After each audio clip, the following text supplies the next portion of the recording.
since then, I've had wonderful opportunities to work in many different cultures. I was part of the first team that went into the Soviet Union after the collapse, I guess into Russia after the collapse of the Soviet Union in 1990. 8 of us were invited over to train in conflict resolution.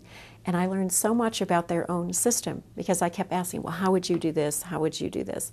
And of course, there wasn't a lot of ownership of process, or there was,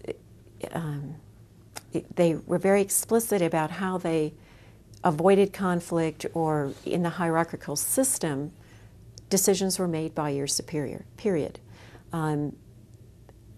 But they did have all kinds of interesting procedural choices and differences, how you choose who will get something within a small working group.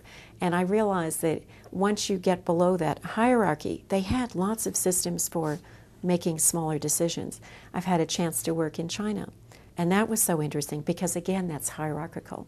Collaboration was not something that was familiar with the local officials I was working with, or many other opportunities I've had to work internationally. But there you listen and you ask them questions. Well, how would you do this here? And let's talk about it. And this makes sense. Okay, let's move forward and let's try, let's do it this way. And using collaborative skills again, which involve asking them about what is the way that would be most productive or effective here procedurally, has been very helpful.